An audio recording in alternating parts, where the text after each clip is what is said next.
ওযু করে সিজদায় লুটিয়ে পড়ে চোখের পানি ছেড়ে আল্লাহরে পাপের স্বীকৃতি দেন। আল্লাহ, এমন কোন জুলুম নাই, গুনাহ নাই আমি করি নাই, সগীরা কবিরা, জেনে না জেনে, ইচ্ছায় অনিচ্ছায়, শিরকি বেদাতি সব গুনাহ করেছি।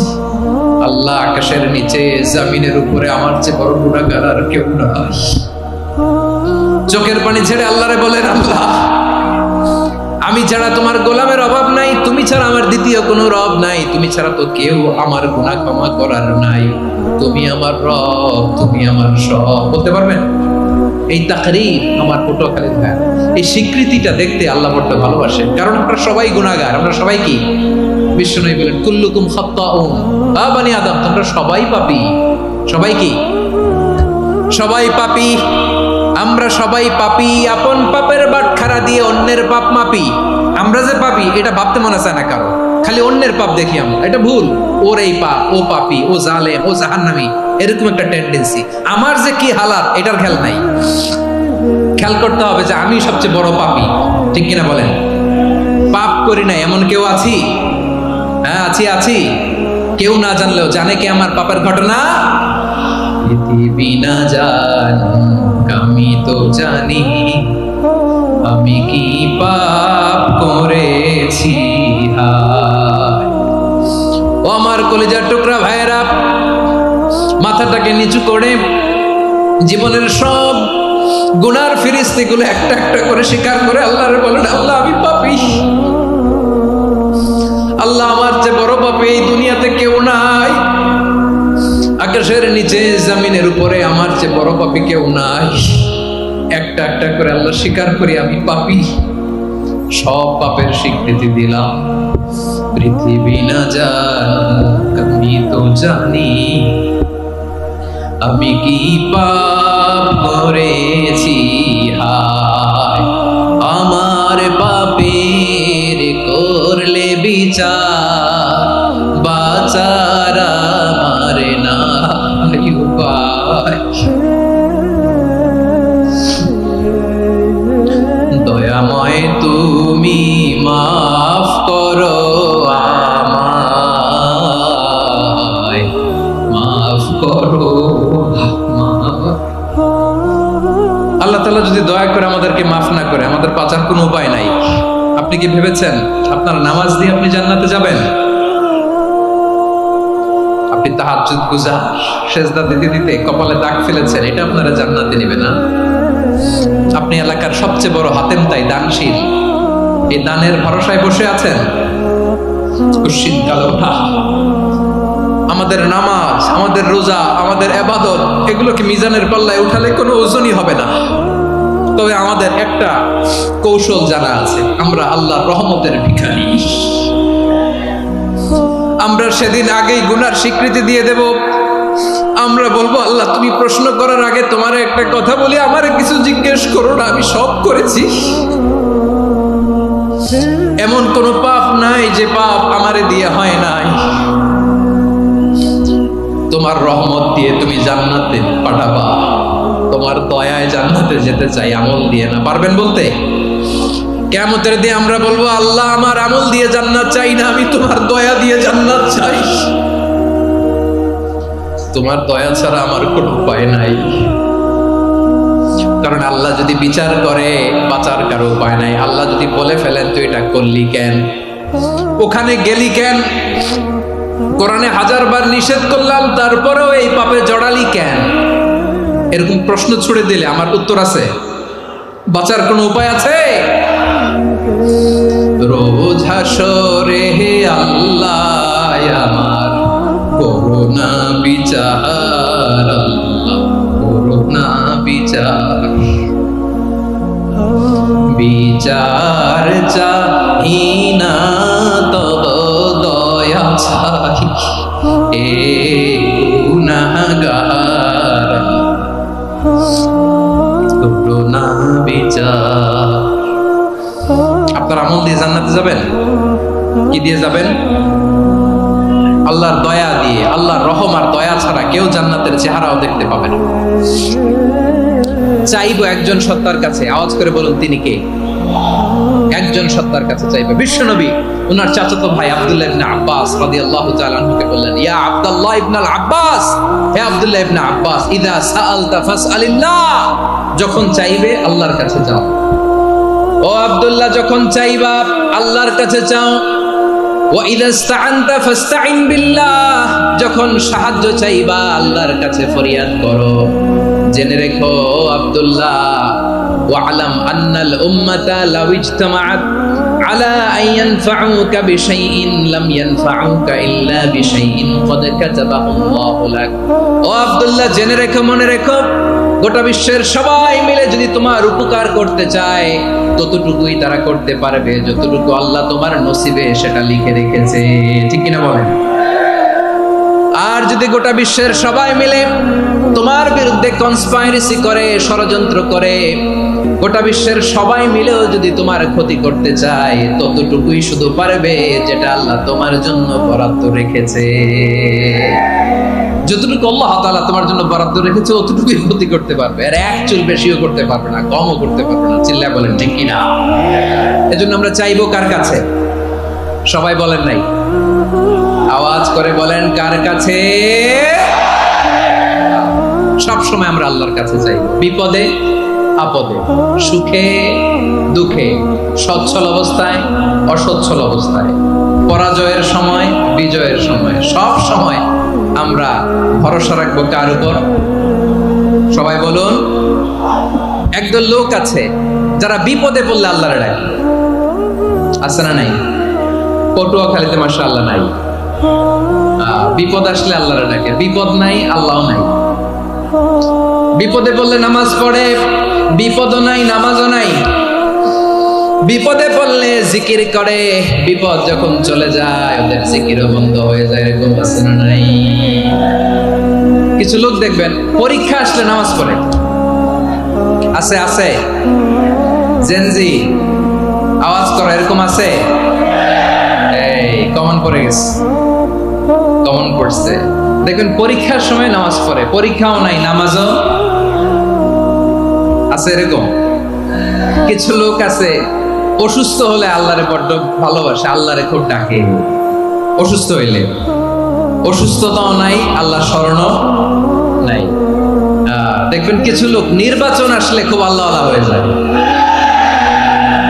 তখন দেখবেন মাথার মধ্যে হেজাব লাগায়, পাঞ্জাবি লাগায়, আল্লাহ আল্লাহ হয়ে যায়। নির্বাচনও নাই, এরপরে আল্লাহর কথাও নাই। আছে না নাই?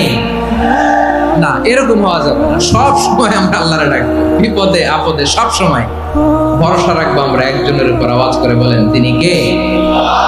এ কথায় আল্লাহ তাআলা আমাদের চোখে আঙ্গুল দিয়ে জানিয়ে দিলেন, ফাইদা রাকিবু ফিল ফুলকি দা'আউল্লাহ মুখলিসিনা লাহুদ্দিন ফালাম্মা নাজ্জাহুম ইলাল বাররি ইযা হুম ইউশরিকুন। আল্লাহ বলে একদল লোক আছে, তারা যখন নৌযানে চড়ে, জলযানে চড়ে, সাগরের মধ্যে যখন জাহাজে চড়ে, লঞ্চে চড়ে, তারা যখন তুফানের সম্মুখীন হয় তখন তারা আল্লাহরে বড্ড বেশি ডাকে, একান্ত ভাবে ডাকে, বিশুদ্ধ চিত্তে ডাকে। আবার তুফান থেকে তাদেরকে সেফ জোনে নিয়ে, নিরাপদ জোনে নিয়ে যখন বন্দরে আমি আল্লাহ তাদেরকে ফিরিয়ে দেই, ওই লোকগুলো আবার আমি আল্লাহর সাথে শিরিক করে। এরকম আছে না নাই? জাহাজে উঠছে, সাগরের মাঝখানে তুফান, ওই সময় দেখবেন আল্লাহ কারে কয়। এই কথা তো আপনাদেরকে বোঝানো সহজ, আপনারা তো নদীর দেশের মানুষ। লঞ্চে চড়েন নাই কারা কারা? দেখি, লঞ্চে চড়ছেন? হ্যাঁ, লঞ্চে চড়ে নাই এরকম একজনও নাই এখানে। আচ্ছা, লঞ্চে উঠছেন কে কে? দেখি। মাশাআল্লাহ মাশাআল্লাহ মাশাআল্লাহ, ঠিক আছে, আপনাদের বোঝানো সহজ। আচ্ছা, লঞ্চে উঠে তুফানের সম্মুখীন হয়েছেন, জলোচ্ছ্বাস, সবাই? মাশাআল্লাহ। তো এই ওয়াজটা আপনাদের মুখস্থ, ঠিক কিনা বলেন? আমার বলার দরকার নাই, বলেন। মাঝ নদী, তুফান, জলোচ্ছ্বাস, জলের মধ্যে উচ্ছ্বাস, ঢেউ, টর্নেডো, সাইক্লোন, মেঘের ঘনঘটা, পরিবেশ ঘুটঘুটে অন্ধকার, লঞ্চ একবার এদিকে আরেকবার ওইদিকে, ভিতরে কি অবস্থা হয় বলেন তো?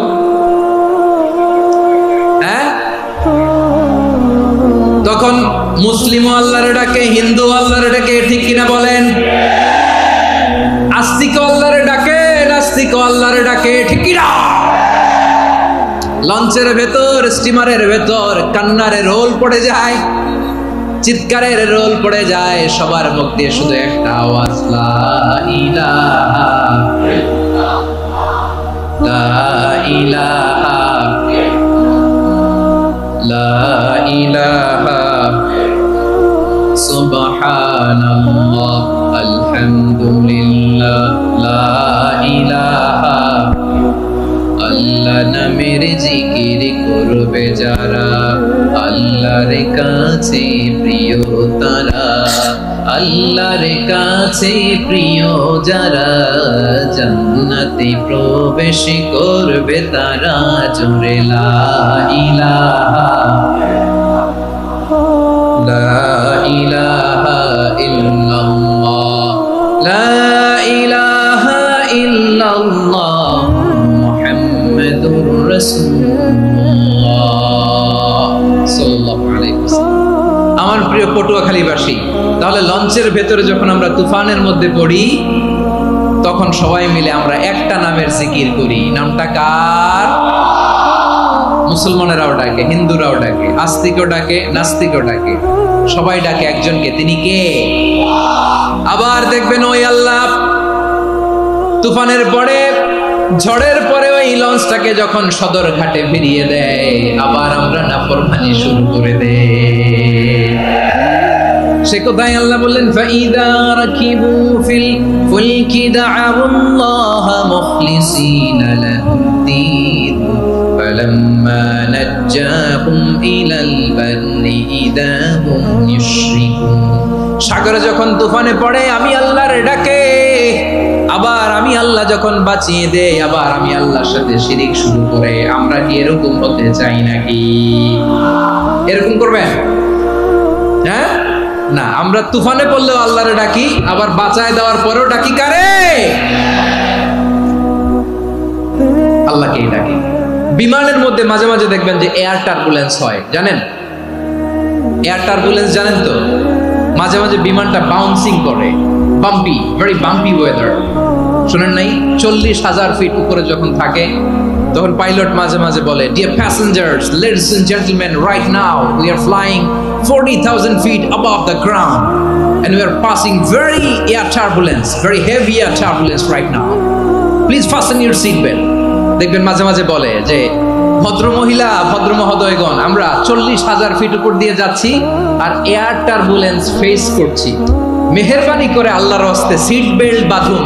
তখন বিমানটা এরকম বাউন্সিং করে, শেকিং করে। আপনারা মুখোমুখি হয়েছেন?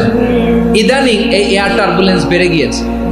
গত বছর আমার ইন্টারন্যাশনাল অনেকগুলো ফ্লাইট ছিল, তো আমি দেখলাম যে আগের ফ্লাইটগুলোর তুলনায় এখন এয়ার টার্বুলেন্স খুব বেশি।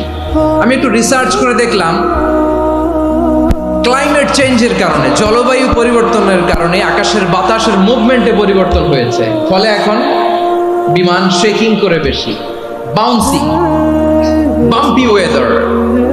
তো বলেন তো, 40,000 ফিট উপরে যখন আপনি, কয় হাজার ফিট?